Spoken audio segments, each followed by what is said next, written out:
people anxiously. Not once did speak to me. When tides came, did not flee.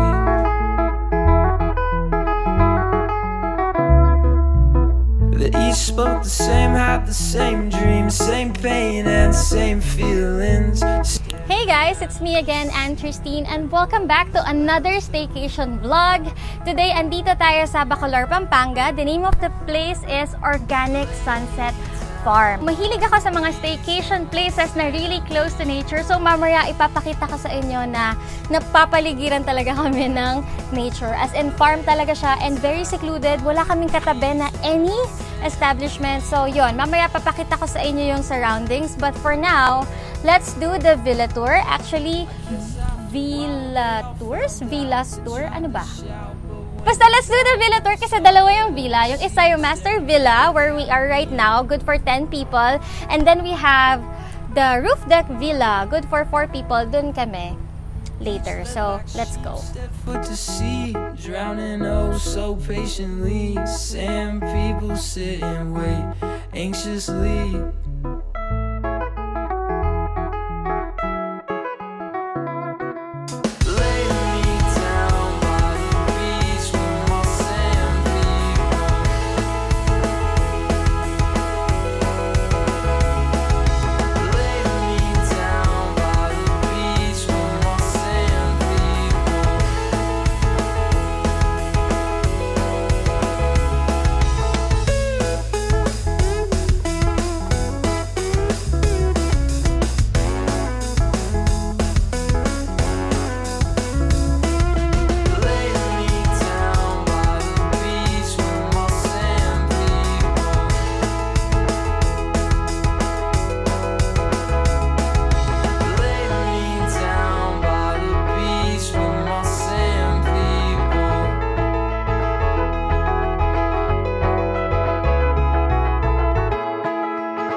Are now here. Bakit ako umiikot?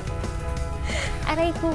And we are now here sa second villa. This one naman is good for 4. So, dito kami matutulog na small family. Kami ni Isaac and ni Tala. This is called the roof deck villa kasi meron siyang roof deck sa taas. Mamaya papakita ko sa inyo. Doon pwede mag-chill or maganda yung view mo ng pool, ng mega dike mismo, and yung mga natatanong mo pang lupain dyan sa tabi.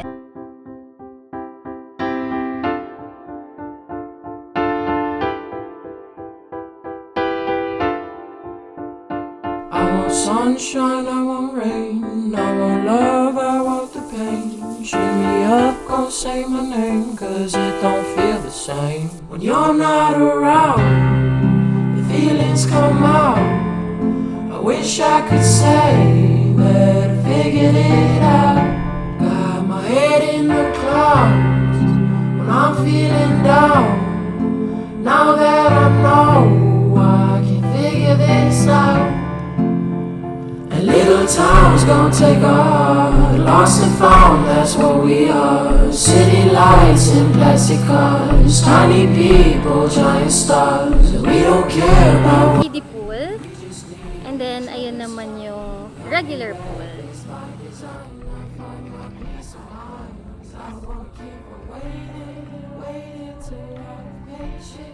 Hi, Coco! So, sinama namin siya because this is a pet-friendly resort. But pagkatapos mag-shoot, tatanggalin din namin siya sa pagkakatali doon. Sasama namin siya sa loob ng villa kasi sa house, yon asong house talaga siya. Sa loob talaga siya ng bahay and never siyang tinatali. Nakakapag-roam around siya the garage freely. But dito kasi, baka bigla siya mapunta sa mega dike tapos hindi na namin siya mahabol. Life is gonna be great. Yay!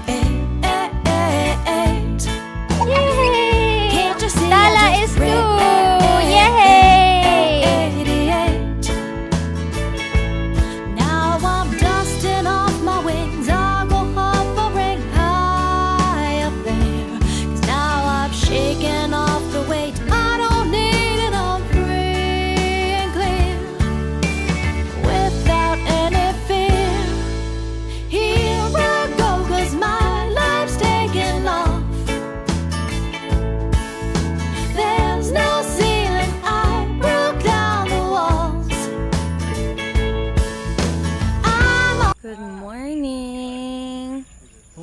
Coco is going wild kasi pinakawalan natin siya. Gra-run free siya dito.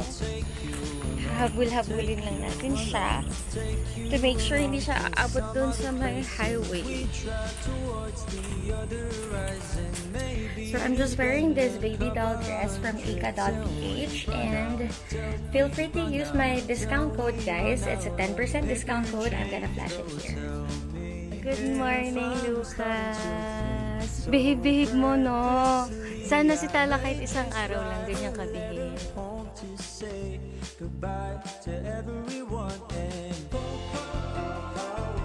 welcome to the show. Come and see the world in a different light and Ito yung close up. Ayan. So, merong mga special something pa sa loob. And then, ito yung Monstera. And then, the happy birthday banner. Complete yan. Kasama na yung tali, yung pandikit ng balloons. Here's a closer look at the cake from Bride Cupcakes. Yay! Ang ganda ng dried flowers. Kasi request ko talaga yung dried flowers. Happy birthday to you! Yay!